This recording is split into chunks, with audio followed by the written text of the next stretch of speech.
Coucou, bienvenue dans cette nouvelle vidéo. Cette vidéo s'adresse particulièrement aux personnes qui pensent s'exiler, qui pensent immigrer à l'étranger pour quelque raison que ce soit. Alors, j'aimerais déjà de par cette vidéo te faire comprendre, toi qui m'écoutes à travers cette caméra, que s'exiler ou bien immigrer à l'étranger pour quelque raison que ce soit ne consiste pas simplement à changer de destination. Ceci est tout un processus. Je m'explique.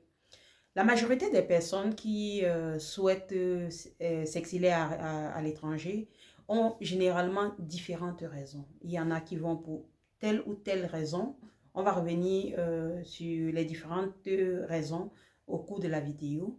Mais la majorité des personnes ne se posent pas les vraies questions en fait, quoi. Ils ne se fixent aucun objectif.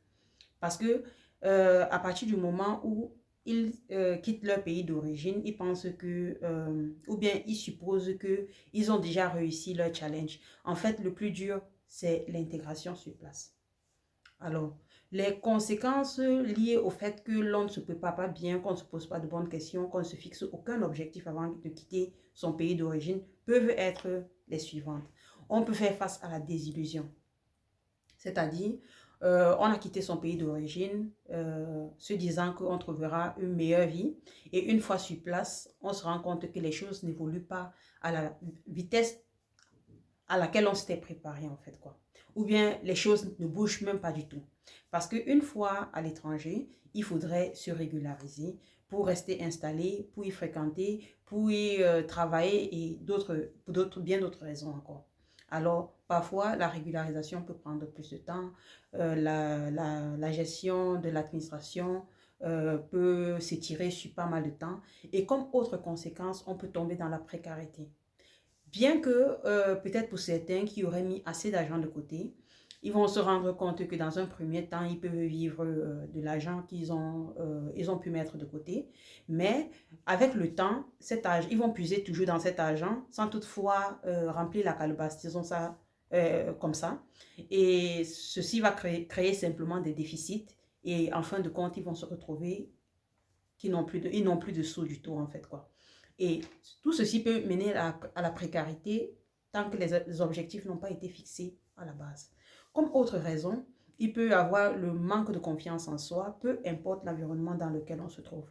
Que ce soit un pays dans lequel on parle la langue, que ce soit un pays dans lequel on ne parle pas la langue du tout, on peut faire face à ce type de défi parce que l'administration ne fonctionne pas au rythme de notre volonté.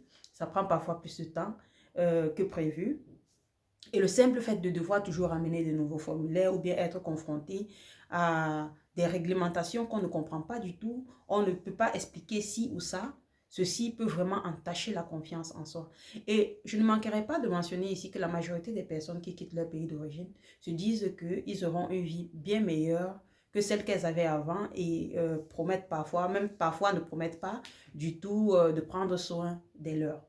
Alors, parfois, dans l'impatience, les proches commencent à être plus insistants, à être plus demandants. Ceci peut pousser en fait dans un manque de confiance en soi, dans une perte de confiance en soi et pas mal d'autres situations. Et à côté de ceci, tu peux te retrouver à la rue. Je le dis de manière claire, tu peux te retrouver à la rue parce que quand tu arrives à l'étranger, généralement, tu es hébergé par un proche, que ce soit un ami, que ce soit un membre de famille, et j'en passe.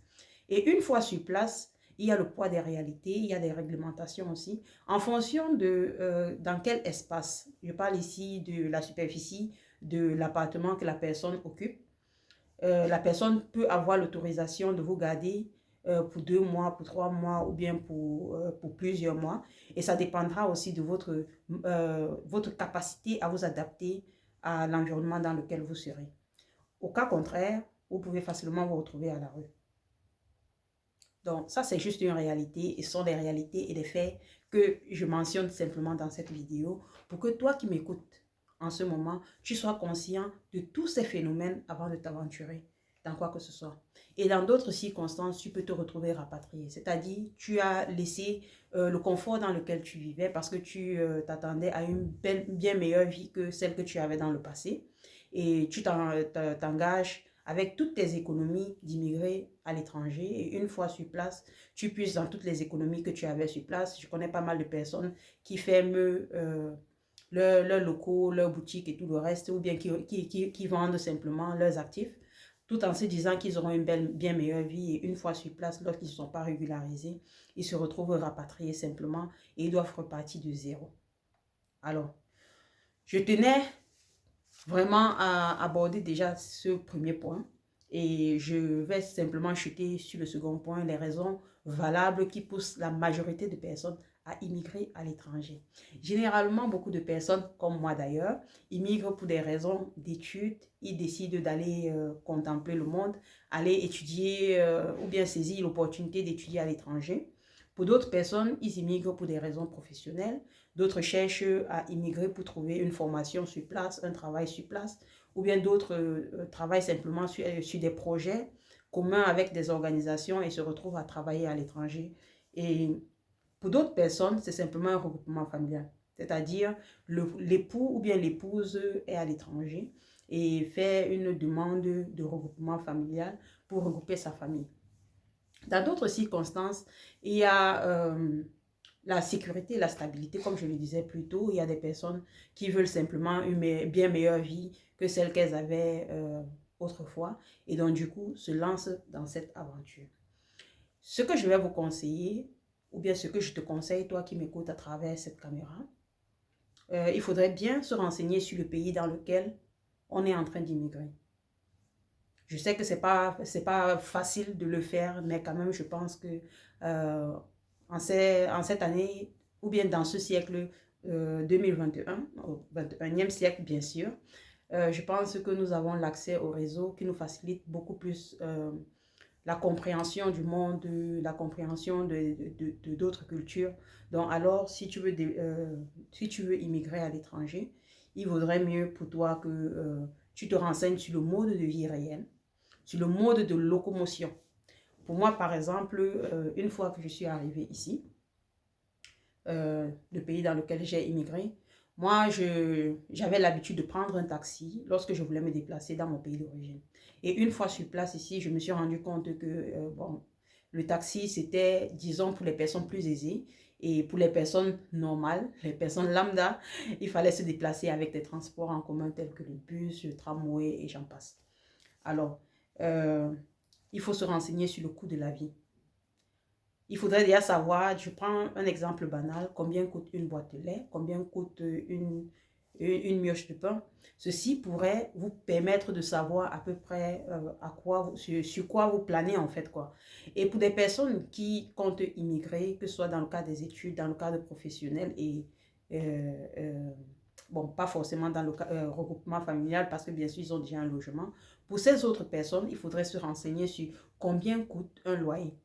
Bien évidemment, on a besoin d'un titre de séjour pour pouvoir trouver un loyer et y vivre en fait, quoi. Donc, à partir du moment que tout ceci sera réglé, vous devez savoir combien coûte votre loyer.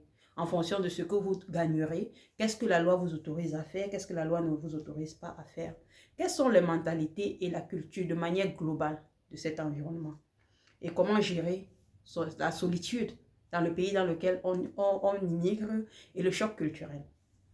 Je parle de ça par expérience parce que ce sont des questions auxquelles personne n'y pense. Moi aussi, je n'y avais pas pensé.